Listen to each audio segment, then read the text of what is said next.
So good evening to all of you. Welcome to the fifth lecture.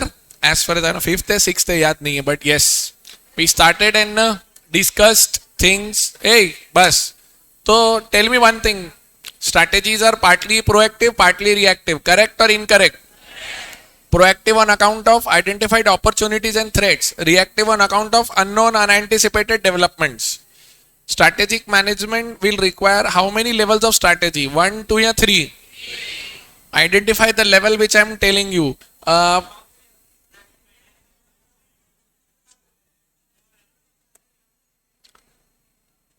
Operational method to implement the tactics. Tactics to beat the competition. What business we should be in? Corporate. Okay. तो यहां तक तो हम बातें करते हुए आ गए थे और हमने यहां तक कर लिया था. अब हम यहां पर थे. In this hyper competitive world, one can be successful only by delivering superior value to all, to target customer. Target customer. The aim of SM is to make profit. Correct or incorrect? Then what is the aim of? Sir, to develop competitive advantage and to guide the company successfully through all changes in the environment. ये कौन से environment की बात हो रही है? सर्दी गर्मी बरसात या बिजनेस एनवायरमेंट? इट्स डायनामिक और कांस्टेंट, स्टेबल और changeable. So you have to survive and you have to change and adapt. तो इसके लिए मस्त एक वर्ड होता है, adapt, learn and flourish or else you will perish. फिर से अच्छी वाली इंग्लिश थी. Adapt, learn, flourish or else you will perish. ठीक है. अब कल थोड़ी सी बात इधर करना बाकी थी कि जब आप स्ट्रैटेजी बनाते हो तो ये ना बड़ी बड़ी बातें करके बहुत मजा आता है क्लासों में, लेकिन इसको रियल लाइफ में कैसे लागू करें. तो 3 स्टेप्स होती हैं. एनालाइज करो, करना क्या चाहते हो, फिर कैसे करोगे, कितने विकल्प, कितने चॉइसेस अवेलेबल हैं वो, और जब एक बार करने लगोगे तो इंश्योर करना कि जिस रास्ते चलना चाहते थे वहां पहुंच रहे हो या नहीं. मोदी जी की कृपा से 12वीं में अच्छे नंबर आ गए. देखो सर, इस मुद्दे पे आप हमें ज्यादा मत छेड़ा करो. हम तैयारी पूरी करके बैठे थे, फोड़ देते. एग्जाम तो लेते वो हमारी. कहने में क्या जाता है, हर बच्चा मनी मन यही बोल रहा था, भगवान करे वायरस थोड़े दिन और चले, और तुम्हारे लिए तो सेकेंड वेव चली. कितने लोगों को दुखी करके तुम लोगों ने 12वीं के नंबर प्राप्त करे. बट एक चुटकुला चलता है, 12वीं में अच्छे नंबर लाने के बाद कहीं ये मत सोचना कि भाई सीए कर लूं. हाँ सर, अब तो हो गया गुनाह हमसे. शाहरुख खान दिल तो पागल है पिक्चर में बोलता ना, सामने है रास्ते हम गुजर जाएं या किसी के वास्ते हम ठहर जाएं, अब यहां तक आ गए हैं अब किधर जाएं. अरे रे अरे ये क्या हुआ. मैंने गाना बोला न कि गाया. ओके, क्योंकि मुझे मालूम था यहाँ बैठे बैठा मुशायरा कन्वर्ट हो जाएगा.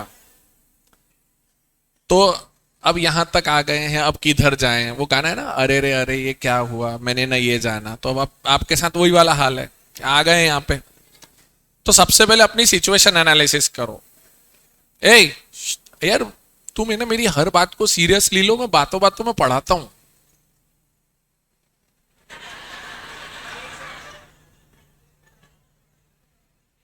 यहां तुम मस्ती मेरे तो आपस में बातें करने लग जाओ. मैं कुछ बोलता हूं, प्राइवेट कॉन्वर्सेशन चालू हो जाते हैं. ऐसा मत करो. वो देखो एक ओवर मोटिवेटेड आया वहां से, अगर सीए को चुनना गुनाह है तो हमें इस गुनाह की सजाए मौत भी कबूल है.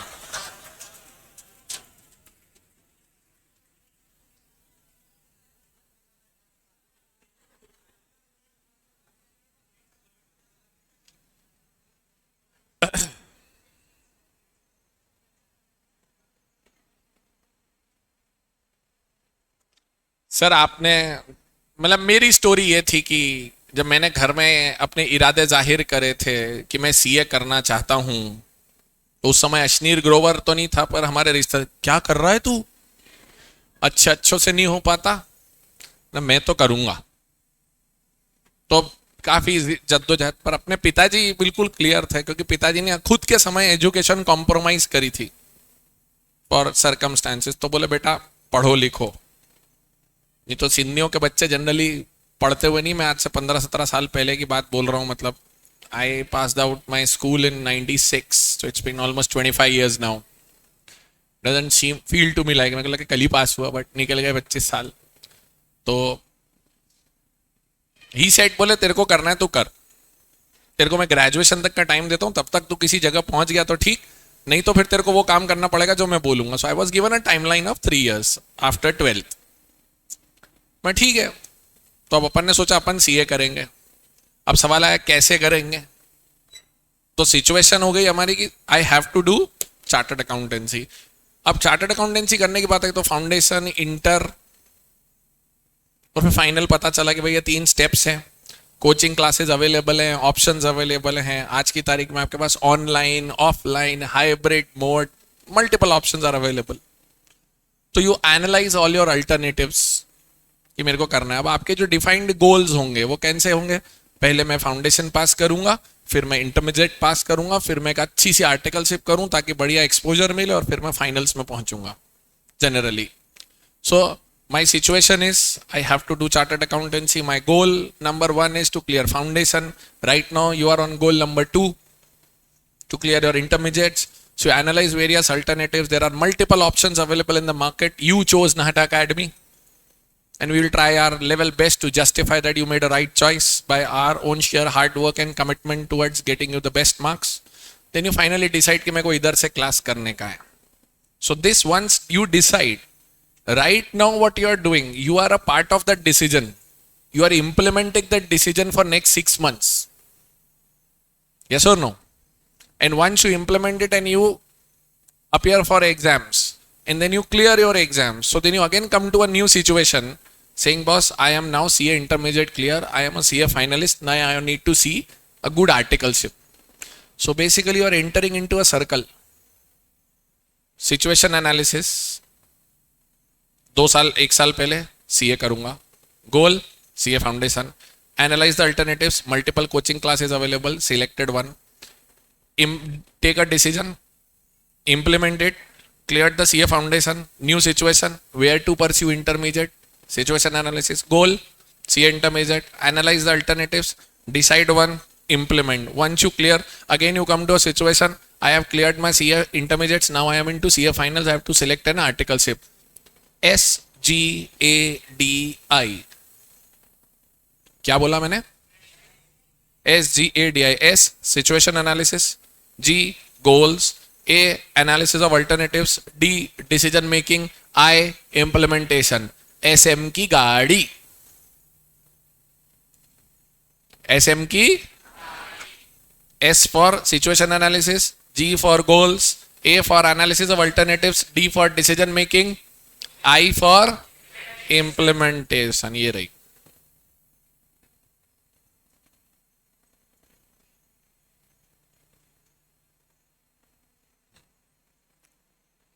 क्लियर? SM की गाड़ी. Analyze the situation, goals, analysis of alternatives, decision making and implementation. Decision making word बड़ा मायने रखता है. It's actually the bravest thing to do.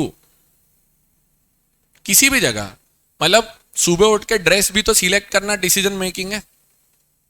Mummy रोज एक नेशनल लेवल क्वेश्चन को डील करती है, आज खाने में क्या खाओगे, और तुम्हारा जवाब है कुछ भी बना दो, और कुछ भी बनाने के बाद जो बनाएगा ये क्या बना दिया. वो बेचारी उस विशियस साइकिल में सदियों से है और चले जा रही है डॉक्टर स्ट्रेंज के वर्स की तरह, बस वहीं घूम रहे सब, बट चल रहे हैं. अच्छा मैं उल्टा बोल रहा हूं, क्यों? सीधा क्या है फिर? अभी क्या कुछ और अलग ही कहानी चल रही होगी. आमतौर पर तो ऐसा ही होता है. यह राष्ट्रीय समस्या है. 2-3 अघोषित समस्याएं हमारे देश की. एक राष्ट्रीय समस्या खाना क्या बनेगा, एक राष्ट्रीय अघोषित नेशनल यूनिफॉर्म है इस देश में, डेनिम्स, इसको कोई घोषित नहीं कर रहा है, बस बाकी राष्ट्रीय अघोषित नेशनल यूनिफॉर्म हो गई है वो।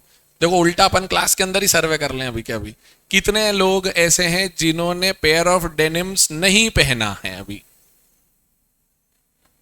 देखो माइनॉरिटी में अपन लोग, बाकी सबने तो पहने ही है।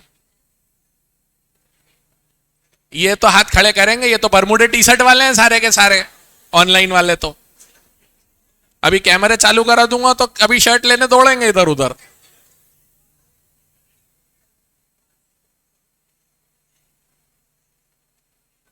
चलो, तो स्ट्रैटेजिक मैनेजमेंट एक साइकिल है, हमको ऐसे डिसीजंस लेने पड़ते हैं। अब मैं आपको आज पढ़ा रहा हूं, आज का तो चौथा या पांचवा लेक्चर है आपका।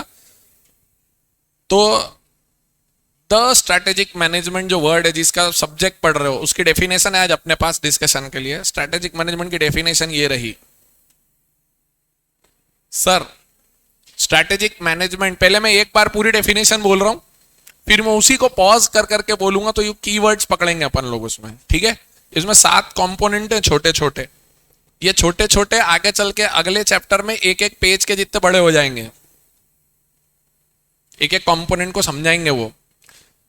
What is strategic management? It's a managerial process of forming a vision, creating a mission, setting of objectives, crafting the strategy, implementing and executing it, monitoring and initiating corrective adjustments necessary at all levels. I repeat, observe my hand gestures. It's a managerial process of forming a vision, creating a mission, setting of objectives, crafting a strategy, implementing and executing it, and initiating corrective adjustment necessary at all levels. Sir good English, इसका मतलब क्या है?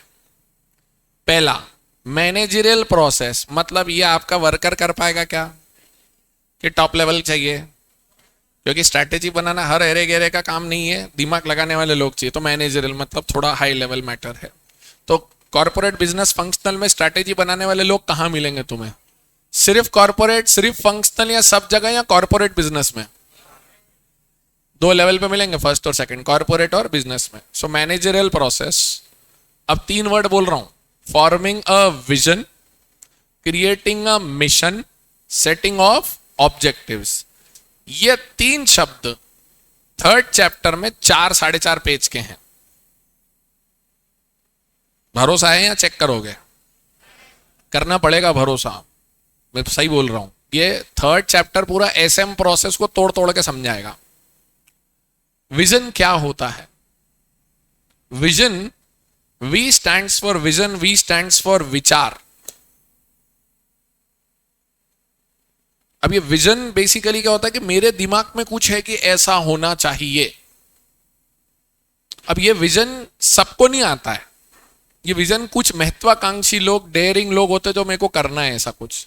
So vision is generally comprising of 4 alphabets, PCMT, focus. It's not physics, chemistry, maths, theory, okay. अब ये 4 शब्दों की गहराई पकड़ना, यहां से आंसर लिखना भी सीख जाओगे। अगर 2-4 कीवर्ड्स पकड़ लोगे ना, तो वोकैबुलरी फिर तुम अपनी यूज कर सकते हो। Product, customer, market and technology. सोच के देख लो, इन चारों में पूरा बिजनेस है। What product I will offer, what is my target customer, which is the market I will serve, and which is the technology I will use. ये 4 में सब तो आ जाता है बिजनेस का। किसको सर्विस या प्रोडक्ट बेचना है, कौन है तुम्हारा ग्राहक, बाजार कौन सा है, और किस टेक्नोलॉजी से चलोगे। PCMT, focus. हेलो, तो future PCMT focus is my vision, मतलब what product I want to offer, what customer I want to serve, which market I will target, and which technology I will use. Future PCMT focus. Vision, ध्यान से सुनना इधर, vision when gets converted into clear crystal thoughts and spelled out in words to my team becomes a mission. Vision, when clearly coming out in the form of words and crystal thoughts, becomes mission. So mission is your present PCMT focus. Mission is your present. तो मैं अभी present में कौन से product, कौन से customer, कौन सी market, कौन सी टेक्नोलॉजी को सब यूज कर रहा हूं, दैट इज व्हाट. और मेरे मिशन से अल्टीमेटली मेरा विजन अचीव होगा.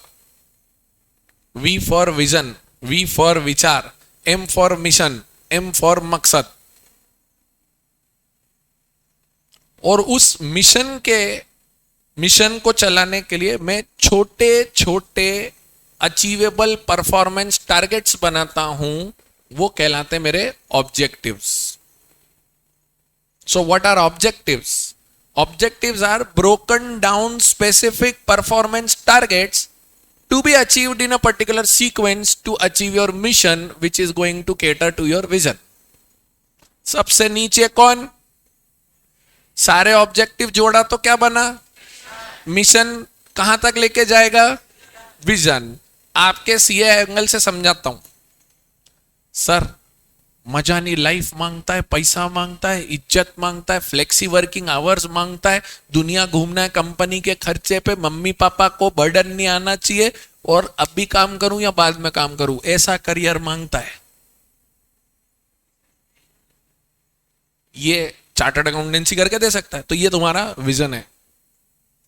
सो you are on mission to become a chartered accountant. Okay. So my vision is to have a great finance professional career. To achieve that vision, I am on a mission to become a chartered accountant, and under my mission there are 4 objectives. Objective number 1, CA foundation cleared. Objective number 2, CA intermediate going on.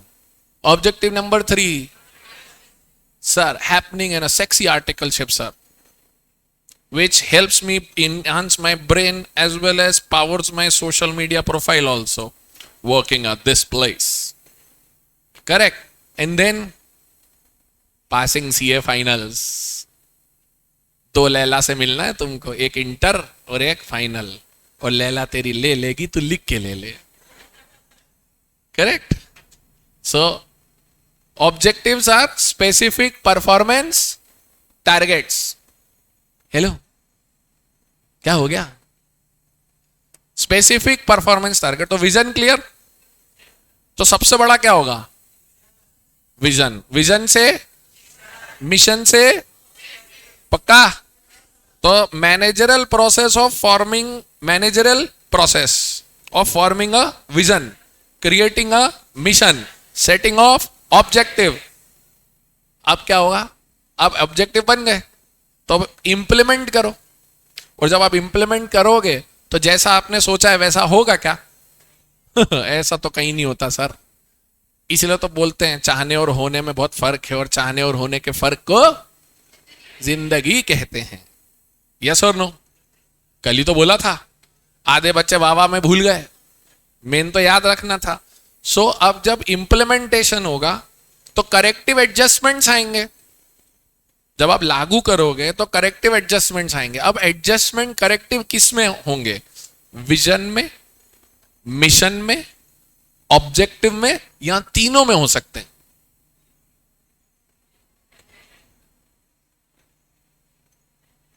सिर्फ objective में corrective adjustment होगा क्या?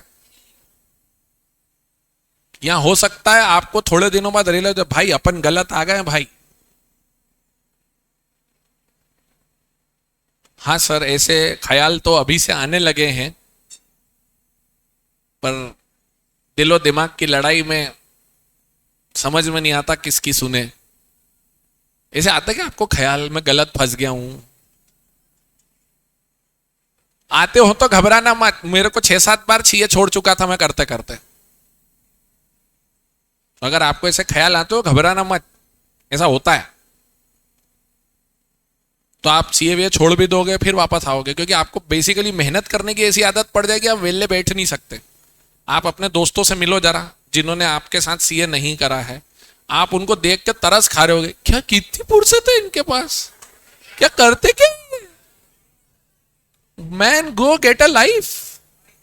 मतलब उनसे आप बात करोगे, पता है वो क्या बातें करेंगे आपसे. ये देखा, ये सीरीज देखी, तूने ये किया, तूने वो किया। मतलब उनकी क्या चेकलिस्ट चल रही है आजकल? हाँ, कहां चले? हाँ, वो क्या हो गया? हाँ, एक और वो लव ब्रेकअप हो गया भाई। आप मनी मन सोचते होगे इन तमाम लग्जरीज के लिए मेरे पास तो ख्याल तक नहीं आ रहे हैं आजकल, ख्याल भी नहीं आते। थोड़े दिनों बाद आप जब फोन करोगे तो फोन ही ऐसे उठाते हो आपका, ओह जिंदा है, बड़े लोग का फोन आया है। तो ये सब बदलने वाला नहीं है, आदत डाल लो इस चीज की, क्योंकि अपन कुछ कर रहे हैं। आप में से कितनों को लगता है yes sir, inch by inch, centimetre bye centimetre, millimetre by millimetre I am progressing sir? बस भी ठीक है, ये मेरा जीवन का मंत्र है, और जीवन में आगे बढ़ने का मंत्र आप भी रखो। मेरे घर में बेडरूम पे एक पोस्टर मेरे को किसी ने गिफ्ट किया था, मैंने लगा के रखा लास्ट दिवाली की सफाई तक। उस समय भाई ने फाड़ दिया उसको, नहीं तो वो लगा हुआ था। उसकी लाइनें थी, कुछ लिख के सो, कुछ पढ़ के सो, कुछ लिख के सो, कुछ पढ़ के सो, जिस जगह जागा उससे कुछ आगे बढ़ के सो।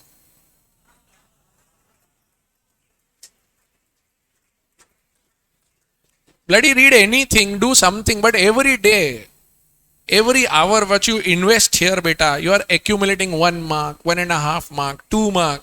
Slowly and gradually you will do this. Correct? तो करेक्टिव एडजस्टमेंट्स कहां कहां आ सकते हैं सर? विजन में आ सकते हैं, क्योंकि मार्केट में कुछ ऐसा आ गया कि पूरा सिस्टम ही बदल गया काम करने का। तो यू हैव टू रीथिंक कि ये बिजनेस सही चल रहा है या नहीं चल रहा है। सो करेक्टिव एडजस्टमेंट्स में be needed in vision, mission and objective, anything. So initiating whatever corrective adjustment in the vision, objective, strategy and execution are deemed appropriate. तो कितने कंपोनेंट मिले तुमको मेरे को?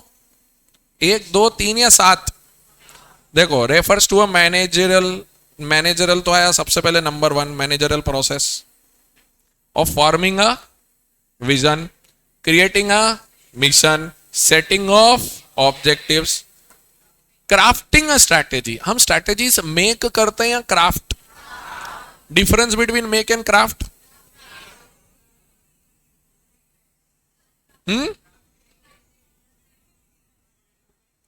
strategy is creativity na. One strategy used once cannot be used other places, so you have to change. So it involves creativity. So strategies will never be made, they are always crafted. So crafting a strategy, 1 2 3 4 5, implementing and executing 6, and then corrective adjustments necessary at all levels.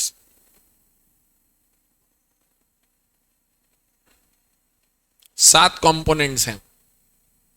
Managerial process, forming a vision, creating a mission, setting of objectives, crafting the strategy, implementing, executing and initiating corrective adjustments at necessary at all the levels. ये है आपका strategic management का definition. मैंने bracket में वहां लिखा है, आप मेरे पे इतना भरोसा कर लो। विजन, मिशन, और उस पर हमको डिटेल बातचीत करनी है आगे, किस लेवल तक। इवन 3-4 कंपनियों के विजन स्टेटमेंट पढ़वाएंगे, उनके मिशन स्टेटमेंट पढ़वाएंगे और आपको डिफरेंस समझाएंगे। ठीक है, थोड़ा थोड़ा बीसीके में चैप्टर 6 की टर्मिनोलॉजीज में ये था, बिजनेस कमर्शियल नॉलेज में। ठीक है, तो सर ये एसएम हर छोटी दुकान और ठेले वाले के काम की चीजें या ये बड़े लोगों का और अच्छे लोगों का काम है? सर जो मेहनत करे उसके लिए। ठेले वाले को कभी भी कम बेवकूफ मत समझना, मैंने बहुत समझदार ठेले वाले भी देखे हैं। मैं रहता हूँ उस तरफ, कलेक्ट्रेट के वहाँ माणिक बाग एरिया है, प्रेम नगर, वहाँ से एक फ्लाईओवर जाता है चौथराम की तरफ। उस फ्लाईओवर के वहाँ नीचे एक एरिया है, वहाँ पे सब्जियां बिकती खूब सारी, और वहाँ पे एक एटीएम हुआ करता था यूटीआई बैंक का। वो सब्जी वाला बड़ा स्मार्ट था। हमारे वहाँ अच्छे खासे लोगों को वो थोड़ी एग्जॉटिक वेजिटेबल्स लेने का शौक है, रंग बिरंगी शिमला मिर्च, अमीरों वाली गोभी, ब्रोकोली, सर आप प्लीज कचरा मत करा करो यार ऐसे। सॉरी, क्या वो रंग बिरंगी शिमला मिर्च का नाम क्या रखते हैं? Oh no, bell peppers, I just forgot. अच्छा, भुट्टे चाहिए बच्चे, बेबी कॉर्न। तो भाई साहब, और मशरूम उल्टे मटके, और मशरूम का एक्चुअल नेम है कुकुरमुत्ता, कोई खाया ही नहीं सुन के। So down market, I don't want to have mushrooms in olive oil. Oh, तो अब ये एग्जॉटिक वेजिटेबल बेचने वाला हमारा सब्जी वाला, उसका एक सब्जी वाले का एक लड़का था 15-16 साल का। नहीं यार वो सब्जी नहीं है भाई यार, अरे मिलेगी, आप 2 मिनट रुको। वो गया एटीएम में से, वहां से निकाल के ले आया। मैंने ये क्या चल रहा है? बोले भैया दिमाग मत लगाओ, आप सब्जी ले। मैं क्या चक्कर क्या है? बोले एटीएम में चलता है एसी, और ये सब्जियां होनी चाहिए रेफ्रिजरेटेड। तो एटीएम के सिक्योरिटी गार्ड को अपन महीने का 5 किलो आलू प्याज देते हैं, और वो अपने को सब्जी का डब्बा रखने को देता है। आपको सब्जी मिल रही ना भाई, दिमाग लगाने वालों की कमी नहीं है। सो ऐसा मत सोचना, मतलब, but yes it's a matter where you have to apply your brains. अच्छा, ये स्ट्रैटेजिक मैनेजमेंट करने से आपका सिर्फ कल सुरक्षित होता है या लंबा भविष्य सुरक्षित होता है? लंबा भविष्य मतलब आप लॉन्ग टर्म सोचते हो। इसमें आपको सिर्फ सेफ होते हो या नए नए अवसर भी दिखते हैं? अगर दीपेंद्र गोयल के संगत और समझ इतनी नहीं होती तो जोमेटो ऐसा नहीं होता। यस और नो? क्योंकि उसकी थॉट प्रोसेस है उतनी। तो बेनिफिट क्या है एसएम का? जैसे बोलते हैं ना, अकाउंटिंग का बेनिफिट क्या है? हमें पता चलती है हमारी पोजीशंस, हम डिसीजंस ले पाते हैं। तो वैसे बेनिफिट क्या है एसएम का? तो पहला, it acts as a pathfinder to various business opportunities. नए नए रास्ते पता चलते, तो pathfinder. It helps the organisation to be proactive rather than reactive. It helps the organization to be proactive rather than reactive in shaping its future. ठीक है? फिर आता है it provides a framework. अब एक नया वर्ड आ गया, framework. Accountancy का फ्रेमवर्क कहता ना, दिले आशिकी का यही तो फसाना है, सिमटे तो दिले आशिक फैले तो जमाना है। ये सुना है कि नहीं कभी तुमने ऐसा? अच्छा, तुम लोगों का तो क्या प्रेम भी डिजिटल है ना। वो मोहल्ले की मोहब्बत टापने साइकिल पे तो तुम जाते ही नहीं हो। तुमको कोई पसंद आता तो पहले तो सोशल मीडिया पे ढूंढते हो उसको। ये पुराने जमाने और नए जमाने में फर्क है। पुराने जमाने का शेर है ये, दिले मोहब्बत का यही तो फसाना है, सिमटे तो दिले आशिक फैले तो, होता ना, if you like someone, if you love someone, if you don't express, it all remains here. And if you are crazy enough to tell the world that ये मुझे पसंद है, सिमटे तो दिले आशिक फैले तो बस। तो फिर उसी प्रकार आले अकाउंटिंग का भी यही फसाना है, सिमटे तो डेबिट क्रेडिट, फैले तो रियल पर्सनल नॉमिनल। इससे ऊपर कहां जाती है अकाउंट्स? बताओ आप। जिस दिन अकाउंट्स में दुखी हो जाओ, डिप्रेस हो जाओ, तो क्या लगता है यार, नहीं हो रहा यार, कहां जाएगा? या तो डेबिट होगा या क्रेडिट होगा, और तू रियल पर्सनल नॉमिनल से ऊपर जा नहीं सकता। तो एक फ्रेमवर्क है, एक दायरा है, debit credit real personal nominal. SM ने पता है क्या करा? बिजनेस प्रॉब्लम्स के लिए एक फ्रेमवर्क दे दिया। एसएम ने क्या करा? बिजनेस प्रॉब्लम्स को हैंडल करने के लिए एक फ्रेमवर्क दिया, सोचने का एक दायरा। कैसे सोचने का दायरा कैसे दिया? कोई भी प्रॉब्लम आती है उसको मैं या तो एक्सटर्नल एनवायरनमेंट या इंटरनल एनवायरनमेंट में एड्रेस कर दूं। Business commercial knowledge chapter number 2, external environment and internal environment. External environment था demography, socio, legal, economical, political, technological, और इंटरनल एनवायरनमेंट था customer, organisation, market, intermediary, competitor, supplier, comics and D slept. Hello, याद आया? तो एक framework मिल गया कि ये प्रॉब्लम सबके कंपटीशन के साथ होंगी, और ये वाली मेरे से रिलेटेड है, तो मैं उनको अप्रोच कर सकता हूं ढंग से। किराने की दुकान वाला और कंपनी वाला दोनों अपना धंधा चलाना जानते हैं। किराने की दुकान भी अच्छी चलती है और कंपनी वाला भी चलाता है, वो जानते हैं कि चीजों को हैंडल कैसे करना है। So it gives a framework for all decision. SM it serves as a corporate defence mechanism. अब ये क्या होता है कॉर्पोरेट डिफेंस मैकेनिज्म? आपको लॉन्ग रन में दिख रहा है कि आपका बिजनेस सस्टेनेबल नहीं है। सस्टेनेबल का मतलब है कि लॉन्ग रन में इस पे चैलेंज आएगा, तो आप अपना रास्ता बदलना चालू करो। आईटीसी लिमिटेड जानते हो, बीसीके में पढ़ा था, लंबी चौड़ी कंपनी है, अपनी ओवरऑल रेवेन्यू का 60% सिगरेट से कमाती है, टोबैको प्रोडक्ट्स, 40% नॉन टोबैको है। सन 2001 में, 20 साल पहले, सन 2001 में भारत सरकार में एक जना उठा और उसने बोला, मांग करी, टोबैको प्रोडक्ट्स की एडवर्टाइजमेंट अलाउड नहीं होना चाहिए, ये जहर है। सरकार और कोर्ट सहमत थे, टोबैको पे एडवर्टाइजमेंट बैन। नहीं तो पहले आलम यह था, 1996 का वर्ल्ड कप, 1999 का cricket world cup was sponsored by Wills. Wills is a brand of ITC.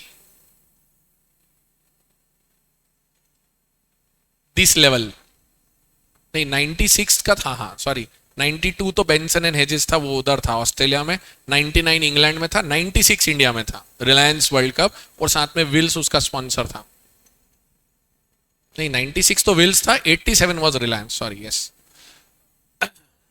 तो अब कंपनी को समझ पड़ गई, उस समय उनके चेयरमैन थे योगी देवेश्वर साहब।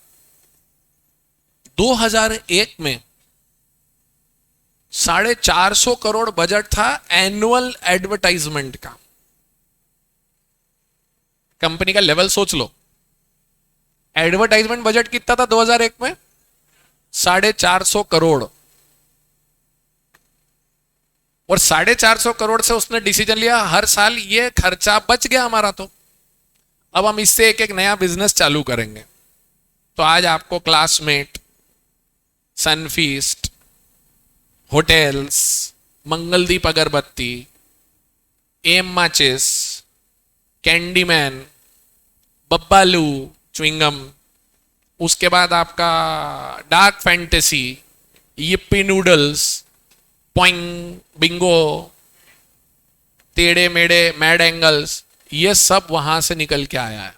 फियामा डीविल्स, एसेंसा डीविल्स, सुपीरिया साबुन, पूछे कैसे देख रहे, ये क्या क्या चीजें बोल रहा है ये आदमी भाई।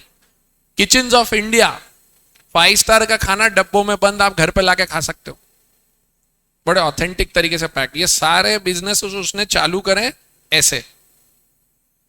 ये होता है कॉर्पोरेट डिफेंस मैकेनिज्म। आज 2022 में जब मैं आपसे बोल रहा हूं, 2001 में 100 रुपए की सेल में से 100 रुपए टोबैको के थे, आज 60 रुपए टोबैको के हैं, 40 नॉन टोबैको। तो कल को ये नीचे गया भी तो ये तैयार है। आपको क्या लगता है, मुकेश अंबानी जी, मैंने कल आपको बोला था मुकेश अंबानी जी के पास रिफाइनिंग बिजनेस है जो खूब पैसा कमा के देता है। 2016 में जिस दिन जियो लॉन्च हुआ, 2 पेज इकोनॉमिक टाइम्स भर के, मतलब बड़ा पेपर होता, 2 पेज इंटरव्यू दिया उस आदमी ने। और ऐसे लोग जब बोलते हैं तो बहुत मुश्किल से बोलते हैं ये लोग। आपने कभी धोनी को डिटेल इंटरव्यू देते सुना आज तक? Do you ever here Kumar Mangalam Birla speaking in detail? Did you ever hear anybody from all the best of the corporates giving detailed interviews? क्योंकि वो जो भी बोलते हैं इतना फ्यूचरिस्टिक होता है कि बहुत लोगों के लिए बाइबल हो जाता है वो। उनको अपने शब्दों की कीमत पता रहती है। मैं आज आपको क्लास के बाद एक लिंक फॉरवर्ड करूंगा मुकेश अंबानी के उस इंटरव्यू की, इकोनॉमिक टाइम्स के, इंटरनेट पे अवेलेबल है, मैं आपको ढूंढ के भेजूंगा। और वो अगर आप पढ़ोगे तो उसमें 2016 में उसने बोल दिया था। कब बोला था? 2016 में। बोले what I think oil is not going to make money any more in future. मतलब he knew his main earning business is not going to sustain in future in 2016 and today it is going to become a reality. और उसने उसमें बोला है with the way the technologies are evolving, petroleum products will be there, but they will not be the only source of energy. Alternative sources will develop, and today it's a reality in 2022. Am I correct? मोटा भाई को अकल थी कि उस समय के मुनाफे से निकाल कर एक ऐसी चीज खड़ी कर दी है जो आगे लंबी चलेगी। As per him, data is the new oil. ये लाइन उसने दी थी, data is the new oil. Correct? कितनी लंबी सोच रख के अपने आप को तैयार कर रखा है। एसएम ऐसे लोगों की चीज है, corporate defence mechanism. It helps the firm to avoid costly mistakes, महंगी गलतियां। एक होता है प्रोडक्ट लॉन्च और एक होता है सॉफ्ट लॉन्च। सॉफ्ट लॉन्च क्या होता है? मैं प्रोडक्ट को इंडिया लेवल पे लॉन्च ही नहीं करता। पहले मैं क्या करता हूं, पहले छोटे छोटे लेवल पे लॉन्च करता हूं और सक्सेसफुल हो जाए तो फिर बड़े लेवल पे। इससे क्या होता है? खर्चा बचता है, कस्टमर फीडबैक मिलता है, उसके हिसाब से इंप्रोवाइजेशन हो जाते हैं, फिर आगे। हिंदुस्तान यूनिलीवर लिमिटेड का अंधेरी में हेड ऑफिस है बॉम्बे में। प्रोटोटाइप नहीं, प्रोटोटाइप से आगे, वे तो फाइनल प्रोडक्ट है, छोटे लेवल पे लॉन्च हो रहा है मोक्ष। प्रोटोटाइप नहीं, प्रोटोटाइप मतलब ये होता है हमने उसको बेचा ही नहीं, अभी तो सिर्फ बनाया है। HUL का अपना हेड ऑफिस है अंधेरी में, 12-13 फ्लोर की बिल्डिंग है। एक फ्लोर डेडिकेटेड है, उस फ्लोर का नाम है stepping into the shoes of customer. क्या है उस फ्लोर का नाम? Stepping into the shoes of customer. उन्होंने प्रैक्टिकली, मतलब वो इससे भी बड़ा रूम, इस रूम से भी बड़ा फ्लोर उनने रखा है। और उसमें क्या करा है, एक कोने में गांव में जैसी किराने की दुकान लगती है वैसा सेटअप, एक कोने में मॉल जैसा सेटअप, एक कोने में किराना दुकान रेगुलर शहर वाली। जिस जिस स्वरूप में वो सामान बिकता है HUL का, वो सारे सेटअप डालते हैं। And whenever they launch a new product, a mail goes to 2000 employees of HUL। Head office के 2000 एम्प्लॉइज हैं, उनको मेल जाता है, this product has been launched, would request you to go and buy the product, use it and give a feedback. अब जैसे आज आप mall में से खरीदना चाहती हो तो आप उस फ्लोर पे आओगी और आज आप मॉल वाले सेक्शन में जाओगी कि मॉल में मेरे को ये प्रोडक्ट कैसे मिलेगा। हो सकता है आप में से कोई बोले मैं तो गांव वाली स्टाइल में खरीदना चाहता हूं, तो गांव से प्रोडक्ट लेगा। और it is compulsory for them to put a review in next 14 days. Otherwise, their annual performance appraisal will be stopped. मतलब मैं फाइनेंस एंड अकाउंट्स का व्यक्ति, वो मेरे अप्रेजल में क्या बोल रहे हैं वो लोग, तुमने प्रोडक्ट रिव्यू नहीं दिया, तुम ही नहीं दोगे रिव्यू तो हमें कंज्यूमर माइंडसेट कैसे पता चलेगा। तो प्रोडक्ट के 2000 रिव्यू मार्केट में आने से पहले उनको मिल जाते हैं। ऐसे ही थोड़ी ना, जहां पे भी लॉन्च होता है तो फर्स्ट 3 में रहता है हिंदुस्तान लीवर का प्रोडक्ट। मैंने उस दिन आपको इतने सारे नाम बताया, मैं बताना भूल गया। रेड लेबल चाय भी उनकी है, ताजमहल चाय भी उनकी है, नौर के सूप भी उनके हैं, नौर के सूपी नूडल्स भी उनके हैं, किसान टोमेटो केचप भी उनका है। अब आप सोच के देखो, क्वालिटी वॉल्स आइसक्रीम भी उनकी है। इतनी चीजें हैं। It helps them. अच्छा, अब होता है जब 2000 रिव्यूज आते हैं तो उसको कोलेट करते हैं कि हमसे क्या गलती हो रही है और उसको सुधारते हैं। So it helps the firm to avoid costly mistakes. और फिर आता है एक वर्ड जिस पे फिर एक चैप्टर के अंदर 2-3 पेज का डिस्कशन है। It helps you to develop certain core competencies. क्या है? Core competencies. ये क्या होता है साहब? ये बहुत प्यारा शब्द है। कोर कॉम्पिटेंसी मतलब वो काबिलियत जो आप में है और किसी और में नहीं, and which makes you better than others. And this is that USP, this is that important point which will make you better than others. आज भी, अब तो 1-2 साल से नहीं, बट उससे पहले आखिरी के 5 ओवर हो, MS धोनी क्रीज पर हो, बीच में ड्रिंक्स का ब्रेक होता है, एक बंदा 2-3 बैट लेके आता है, फिर वो धोनी साहब 2 बैट हाथ में लेके ऐसे 1-2 बार हाथ घुमाते हैं, वो बॉलिंग साइड वाला बॉलर बोलता मेरे को ओवर नहीं डालना है, बोले ये वार्म अप हो गया इसका, अब ये देगा. और जब ये देता है तो बाकी सब देखते रहते हैं, क्योंकि वो डालेगा यॉर्कर और ये घुमाएगा फावड़ा, हेलीकॉप्टर. और इसके हेलीकॉप्टर इतने पावरफुल होते हैं अंडर आर्म पावर के कारण कि कोई फील्डर सब देखते रहते, जाएगी मत देखो. Core competence, core competence. We lost one very good spinner, Shane Warne, few days back. भाई साहब वो ऐसा व्यक्ति था, वाइड डालता था बॉल और स्टंप उड़ जाता था. मुथैया मुरलीधरन, उसकी जो ये रिस्ट है वो इधर टच हो जाती थी, ये यहां टच हो जाती थी पूरी, ये जो उंगलियां ऐसे टच कर सकता था वो, अपन से तो नहीं हो रही. अब ये उसका कोर कॉम्पिटेंस है. और ये कोर कॉम्पिटेंस आपको वो एडवांटेज देता है जो किसी और के पास नहीं है.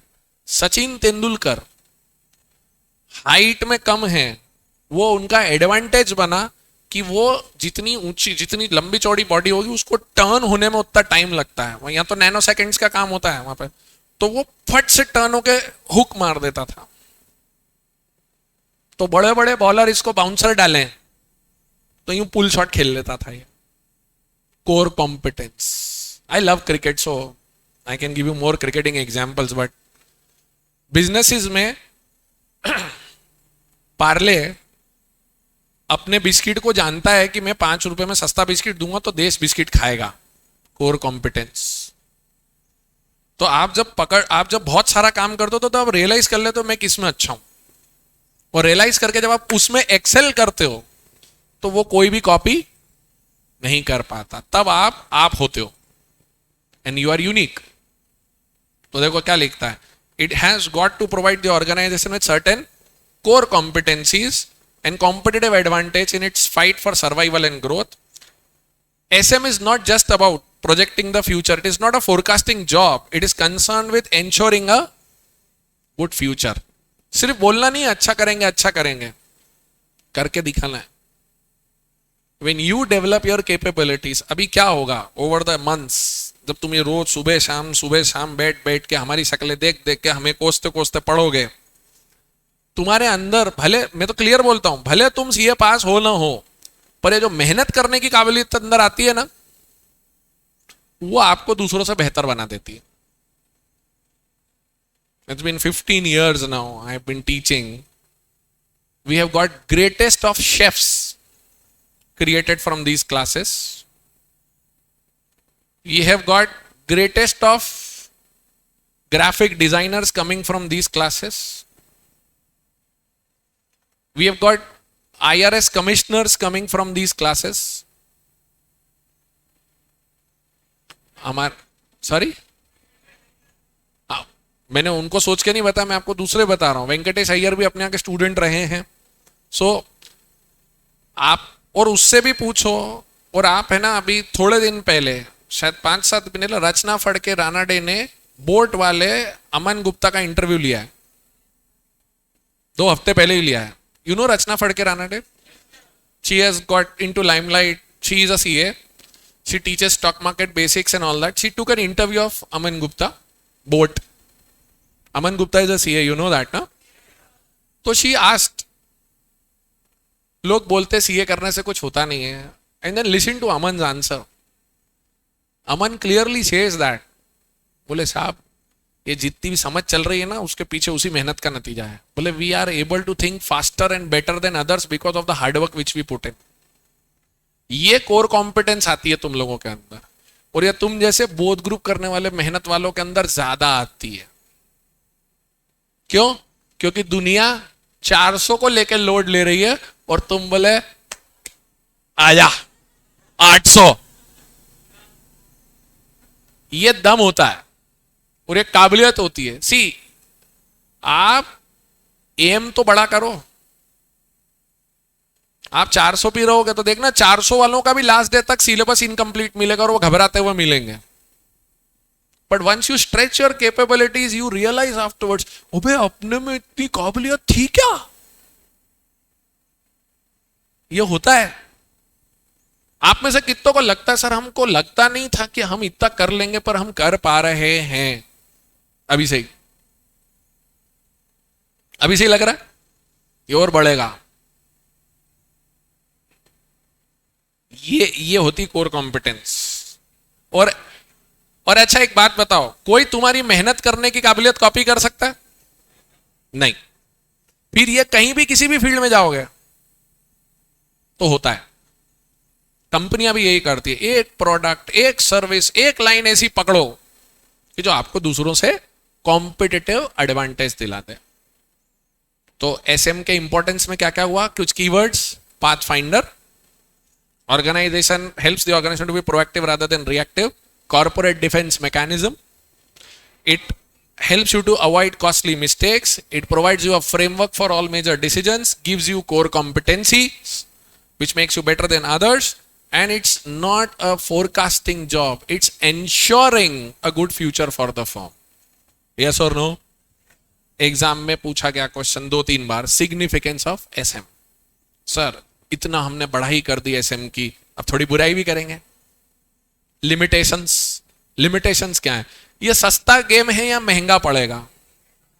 महंगा तो पड़ेगा सर। आपको ऐसे पढ़े लिखे समझदार कंसल्टेंट लोग चाहिए जो आपके बिजनेस को समझ के हेल्प करें। So it's not an easy thing. अच्छा, एक तो ये महंगा होगा। दूसरा समस्या क्या है कि आप जो सोच के चलते हो स्ट्रैटेजी के एंगल से, कंपटीशन बिहेव करेगा और कंपटीशन दूसरे रास्ते निकल जाए तो आपकी सारी प्लानिंग फेल हो जाएगी। यस और नो? तो 2 बुराइयां तो ये हैं, हमको टोटल 4 बुराइयां करनी है उसकी। पहला, it's a environment is highly complex and turbulent, it is difficult to understand किससे क्या इंपैक्ट आता है। पहला, it's a time consuming process. 1 minute में स्ट्रैटेजी बन जाती क्या? If you really want to plan something ना at business level or something, whatever idea you have ना, आप कभी भी देखना, आपको जब नया आइडिया आता ना तो कुछ देर तक गजब अंदर चलता रहता है सब कुछ। फोड़ दिया बॉस, मजा आ गया अपने को, यस यस। अब ये उस समय इमोशन है और उस इमोशन को पैशन समझने की गलती ना करें। बहुत गहरी बात बोल रहा हूं मैं। इमोशन को पैशन समझने की गलती ना करें। पैशन वो होता है जो 365 दिन सर्दी गर्मी बरसात हाथ पैर दुखे तो भी करने में मजा आए। इसीलिए आप मैक्सिमम रेस्टोरेंट्स खुल के बंद होते हुए देखते हो, because they open up on emotional basis. Papa supports you, you burn papa's money and then papa feels चलो अकल आई छोरे को। कई बार बाप लोग ऐसी चीजें करते हैं, मैं बता देता हूं, हाँ हाँ जा, कुछ मत समझाओ, ये मानेगा नहीं, अभी इसके दिमाग पे फितूर है, अभी करने दो नुकसान, अपने आप अकल आएगी। सो emotion doesn't get converted into passion on an easy basis, so it's a time consuming process। जब भी कोई आइडिया आए ना, सोच लो, अच्छा आइडिया आते ही रहते हैं, मतलब sleep over it for a day or two and review it, you will realize the expression and the thought which you had 2 days before, and after 2 days when you see, it has changed। यही चीज आप shark tank में भी देखना। कई बार वो बोलते हैं, जितने भी शार्क्स थे ना वो बोलते थे, भाई तू खुश बहुत है पर इसको तू सेल्स में कैसे कन्वर्ट करेगा। आई थिंक नमिता थापड़ है वो शुगर कॉस्मेटिक वाली, वही है क्या नमिता थापड़? नहीं,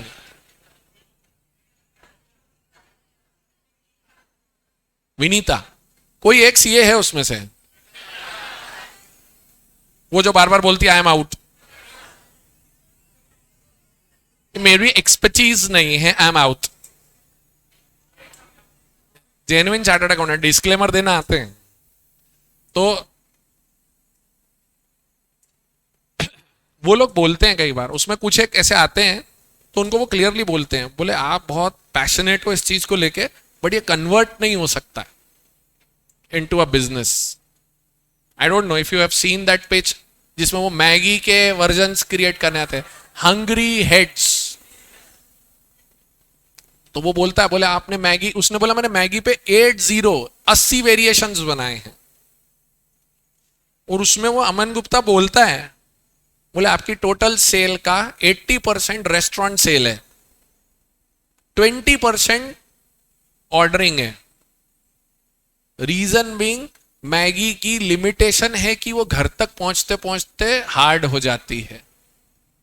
तो ये स्केलेबल बिजनेस में कन्वर्ट नहीं हो सकता। आप लोग यंग हो, इसको डाइवर्सिफाई करो, सिर्फ मैगी के ऊपर मत लगे रहो।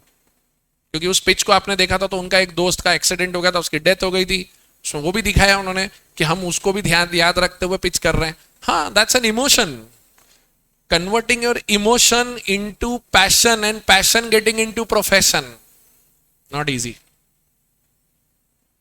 अब बोर हो गया होगा पार्ले यार, 50 साल से बिस्किट बना रहा है, वो बच्चा ऐसा कैसा बैठा हुआ उस पर। न वो बच्चा है न वो बच्ची है, वो एक चित्र है। और तुम लोगों को व्हाट्सएप यूनिवर्सिटी पे उसका बुड्ढा वर्जन भी दिखा दिया गया होगा। वो एक स्केच है शुरू दिन से। मेरे को एक दिन तरुण सर ने भेजा था व्हाट्सएप, दीपक सर पार्ले वाली लेडी ऐसी हो गई है। मैं सर ये फर्जी है। कैसे? मैंने ये चित्र है, ऐसा है वैसा है। अच्छा, तो वो न बच्चा है न बच्ची, वो चित्र है। बट आप समझ रहे हो 50 मतलब एक जैसी चीज करना पड़ती है मार्केट में सर्वाइव होने के लिए। तो कॉस्टली भी होता है SM, you don't get expert so easily. And then last one is, in a competitive scenario where all the organizations are trying to move strategically, it is difficult to clearly estimate the competitive response to a firm's strategy. Firm की strategy आपने सोचा ऐसा चलेगा market, और market चला गया ऐसा, तो खेल खराब। बोलो साहब, क्लियर? एसएम का डेफिनेशन में कितने कंपोनेंट, कौन से? Strategic management is a managerial process of forming a vision, creating a, setting of, making the strategy या crafting the strategy, implementing and executing it, and initiating corrective adjustment necessary at all levels. बराबर? Significance of SM के कुछ keywords. It acts as a pathfinder. It helps you to avoid costly mistakes. It serves as a corporate defense mechanism. It gives you a framework for decision making. It enables with you certain core competencies, and it is about projecting a future or ensuring a future. Very good. Limitations: time consuming, costly, very and time consuming, costly, complex environment, and then whatever you think and plan a strategy, the change in environment may prompt you somewhere else. बोलो साहब, clear? यहां तक आते आते एक logical portion हो गया समाप्त हमारा इस चैप्टर का। इससे रिलेटेड कुछ क्वेश्चंस हैं यहां पर, लेकिन मैं 10 मिनट जो बचे हैं मेरे पास उसका उपयोग करते हुए अगले टॉपिक को इंट्रोड्यूस कर दूं, वो क्योंकि अगला टॉपिक ही 10 मिनट का है, तो हम कल फिर क्वेश्चंस कर लेंगे इसके। नॉट फॉर प्रॉफिट ऑर्गेनाइजेशंस, नाम सुना? NPO, correct? तो सेक्शन 8 कंपनीज आपने पढ़ा होगा। अपना schools, colleges, universities, hospitals, government organisations, ये सब नॉट फॉर प्रॉफिट कैटेगरी में चले जाते हैं। एक बात बताओ, किसी भी ऑर्गेनाइजेशन का सक्सेस तुम कैसे देखते हो? Profit, market share. हॉस्पिटल का सक्सेस कैसे देखोगे? अगर हॉस्पिटल मार्केट करता है मेरा प्रॉफिट हुआ है, तो आप उसको बुरी नजर से देखते हो कि ये बीमार लोगों से पैसा कमा रहा है। करेक्ट? स्कूल, स्कूल का सक्सेस क्या है? रिजल्ट्स ओनली, या the kind of individuals which you create? I am super proud to say that I am a Choithram student and an Emeraldite student, because since my days you used to have these schools like Choithram was there, Emeraldites was there, and then Satya Sai Vidya Vihar was there. Our days. उसके बाद अभी you have Delhi College also was there. अभी फिर Shishu Kunj is there. Shishu Kunj is comparatively younger school as compared to the other ones which I told in Indore. And then you have surprisingly names called Bal Vinay Mandir. Great personalities have come out of that school. You have a St. Paul's, you have a St. Raphael's. So these success factors, I might would have missed few of them. Please don't get offended. Okay, मतलब मेरे school का तो नाम ही नहीं लिया. Sorry, don't take it that way. हाँ sorry, वो आया देखा. ओ भैया NDPS. मैं जनरल बात समझा रहा हूँ मेरे भाई, दिल पे मत ले. स्कूल का सक्सेस कैसे देखोगे? स्कूल भी अगर प्रॉफिट दिखाता तो अच्छा लगेगा क्या? नहीं. तो सक्सेस का बैरोमीटर अलग है ना यहां पर. क्या स्ट्रैटेजिक मैनेजमेंट अस्पताल को, स्कूल को, गवर्नमेंट डिपार्टमेंट को चाहिए? चाहिए कि नहीं चाहिए ये बताओ. क्यों चाहिए?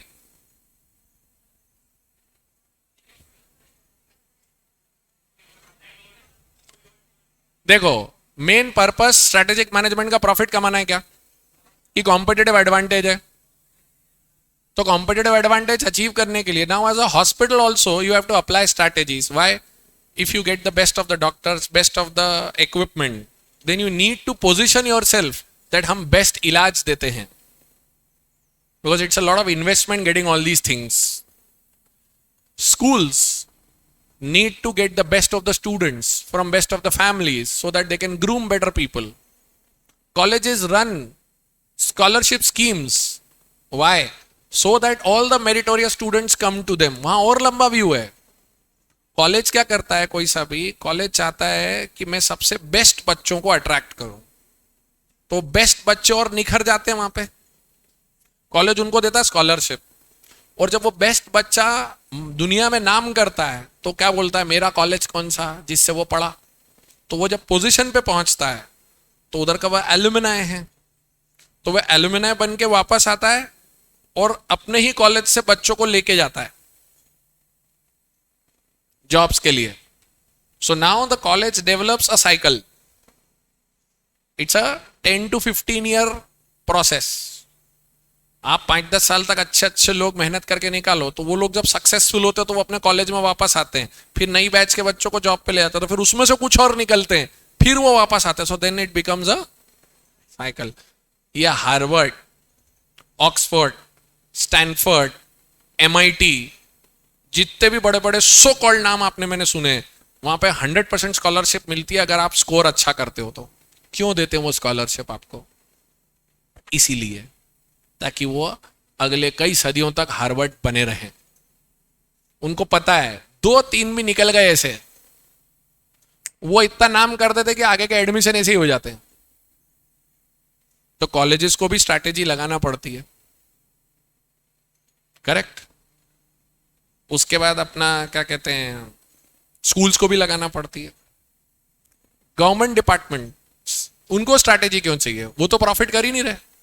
बट गवर्नमेंट डिपार्टमेंट को फंड्स अलोकेट होते हैं, और वो फंड का यूजेज अगर ढंग से करके नहीं दिखाएंगे तो उनको अगले बजट में अलॉटमेंट नहीं मिलता गवर्नमेंट में. So if I get money and if I use it well, so I can show that yes I am using your money well, so I will get enough money for my further prospects also. Indore 5 बार first आ चुका है. जब से सफाई का competition चालू हुआ है हमने किसी को आने ही नहीं दिया आगे. तो हम कुछ नहीं कर रहे हैं, नंबर 1 पे बने रहने के लिए बहुत कुछ कर रहे हैं सर, बहुत कुछ कर रहे हैं. पहले साल तो सिर्फ कचरा कलेक्ट करा था, फिर अगले साल 2 डब्बे बना लिए, कम वक्त हमारे अब 6 डब्बे हैं. ये भी अपने आप में केस स्टडी है आज की तारीख में कि how Indore has change the culture. तो इंदौर को पता है क्या होता है, अपने को ट्रॉफी मिलती है नंबर 1 की, उसके साथ फंड अलोकेशन आता है, ये पता है आपको? We get as good as like 500 crore. अच्छा, ये किसके जेब में जाता है ये बताओ आप? पब्लिक फंड है। ये जो इतने शानदार तरीके से डिवाइडर लगते हुए चित्र बनते हुए दिख रहे हैं तुमको, पूरा इंडोर कैनवस बन गया है, एक से बढ़कर एक क्रिएटिविटी हो रही है, आपको लेटर बिन सही ढंग से दिख रहे हैं, मोबाइल ऐप चल रहा है आपका। हमारा इंदौर 5.5 लाख लोगों की रंग पंचमी की गेर मनाता है 4 बजे तक, 6 बजे पूरा साफ। मतलब ये पैशन हो गया है यहाँ पे, हमको साफ सफाई रखनी है। So better utilisation of funds is prompting you to utilise money in a better way. 2002 से पहले की बात बता रहा हूं, जब हम अनफॉर्चुनेटली कांग्रेस राज में थे, एमपी वाले, तो उधर नरेंद्र मोदी थे गुजरात में, हमारे पास श्री श्री 1,08,000 दिग्विजय सिंह जी थे। क्या ही थे वो तो। मोदी उधर चीफ मिनिस्टर थे, उनने चैलेंज किया था, बोले आपके यहां से नर्मदा निकलती है, जीवनदायिनी है वो, अमरकंटक से होती हुई 2 ही नदियां जाती उल्टा अरेबियन सी में, बाकी तो सब बे ऑफ बंगाल जाती। इतनी तो नक्शे वक्शे बनाए थे कि नहीं ज्योग्राफी में? सर का मैप का तो रॉकेट उड़ाया था हमने। तो वो नर्मदा जाती उधर अरेबियन सी में, नर्मदा और ताप्ती, तो अरेबियन सी में जाती। तो नरेंद्र मोदी सेठ बोले आप अमृत छोड़ रहे हो, क्योंकि वो जाती है भुज, उधर गुजरात होते हुए वो समुद्र में मिलती है। इन्होंने क्या करा, कैनाल्स बनाई गुजरात में और पाइपलाइंस डाली, और पाइपलाइन कितनी बड़ी बड़ी, मतलब उसमें बोले मैं कार लेके जा सकता हूं पाइपलाइन के अंदर से, इतनी बड़ी पाइपलाइन। और उनने बहुत, क्योंकि मीठा पानी है, नदी का पानी है मीठा, वहां 10-10 साल बारिश नहीं होती है गुजरात में भुज साइड पे, तो वहां का जिगजैग कर दिया पूरा नदी को उनने कैनाल्स बना के। तो मतलब वो समुद्र में जाने के बजाय इधर उधर जा रही, तो ताकि पानी यूज हो सके। समुद्र में जाके खारा क्यों बने पानी? अब नया चैलेंज आया उनके सामने, बोले साहब 48 डिग्री टेम्परेचर में कनाल में पानी कहां बचेगा? 48 डिग्री टेम्परेचर में इवेपोरेशन होगा। बोला काय का 48 डिग्री, इसके ऊपर सोलर सेल लगाओ, तो पानी को जाने नहीं दूंगा, और धूप आएगी तो बिजली बगैर जाने नहीं दूंगा।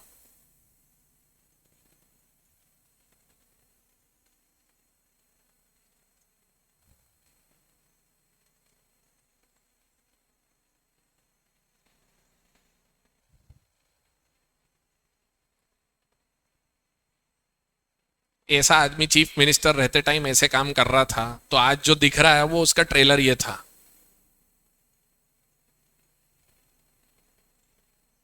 भक्त खुश हो गए होंगे अभी थोड़ी देर के लिए, और मोदी विरोधी नाराज होंगे, ये भी पक्का मोदी वाला व्यक्ति है। Please keep me as a teacher, I will say good things about both and tell you how will you decide on that. मेरे को मत डालना इस चीज में प्लीज। करेक्ट? हेलो, ये थॉट प्रोसेस देखो आप, ये होती क्राफ्टिंग ऑफ स्ट्रैटेजीज। पानी तो लेके जाऊंगा, और धूप आएगी तो पानी लेके जाने नहीं दूंगा, मैं बिजली बना लूंगा उससे। और इसी चक्कर में आज आप देखो रिन्यूएबल एनर्जी में सोलर सेल्स को कितना बढ़ावा दिया गया है। अब हमारे यहाँ पे घर घर की छत पे बिजली बन रही है। This country before 2014 was power deficient. Now they are saying we are power efficient and we will soon become power surplus nation. ये बोल रहे हैं। तो गवर्नमेंट डिपार्टमेंट को भी स्ट्रैटेजी लगती है, अस्पतालों को भी लगती है। ये सब चीजें मैंने थोड़ी सी डाली हैं। ये नए जमाने की मेडिसिन है। आजकल ऐसा होने लगा है कि नहीं होने लगा? टेलीमेडिसिन, ये टेलीमेडिसिन तो रियलिटी ऑफ लाइफ है आजकल। पहले क्या होता था, गांव गांव में डॉक्टर साहब जाते थे, उनके सैटेलाइट क्लिनिक होते थे। तो डॉक्टर साहब जैसे सोमवार को एक शहर, बुधवार को दूसरे शहर आसपास जाते थे। आजकल डॉक्टर साहब कहीं नहीं जाते हैं। डॉक्टर साहब ने कंपाउंडर रखा हुआ है जो बेसिक चेकअप करता है, इंफॉर्मेशन भेज देता है टेम्पलेट पे ही डिसाइडेड कि ये सब इंफॉर्मेशन भेज, फिर पेशेंट को सामने बिठाते हैं। और वहीं के वहीं दवाई देते डॉक्टर साहब। अब आप इमेजिन करो एफिशिएंसी क्या है, आज आपके पास कम डॉक्टर हैं देश में, सब तक पहुंच रही है चीज। तो गवर्नमेंट डिपार्टमेंट्स, अस्पताल, स्कूल हो, कॉलेज हो, यूनिवर्सिटीज हो, इन सब का भले एम प्रॉफिट कमाना ना हो, बट इनका एम होता है efficient usage of resources, and for that you need to develop a competitive advantage, and therefore you need to have some strategies in your mind. So strategic management is equally needed at not for profit organizations also. बोलो साहब, clear? इति Shri chapter 1 कथा संपूर्णम। बोलो सत्यनारायण भगवान की जय। प्रसाद स्वरूप आपको आज सारे क्वेश्चंस और सारे पेजेस पढ़ने हैं। कितने हो गए बेटा, जरा गिन के बताइए।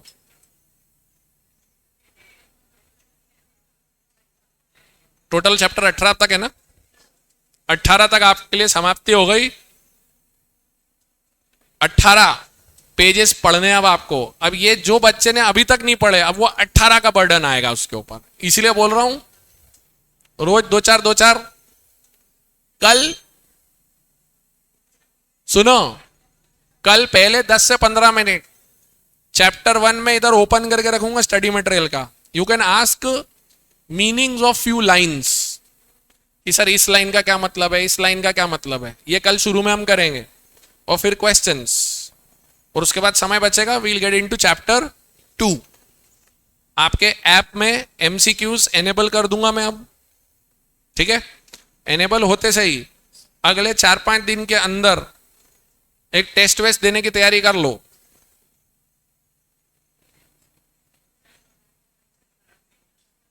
एमसीक्यू का टेस्ट नहीं रे, लिखने वाला। एमसीक्यू वाला तो सीए फाउंडेशन में बहुत दिया, वो भी होगा, पर राइटिंग वाला भी होगा। हाँ हाँ, नेक्स्ट वीक तो बचा क्या है, 2 दिन तो बचे अगले वीक में। आज फ्राइडे तो हो ही गया है। हाँ ठीक है, वो दुख दर्द तुम बताते रहना मेरे को, मैं डिसाइड कर लूंगा, कोई दिक्कत नहीं। ठीक है, चलो, thank you very much, bye bye.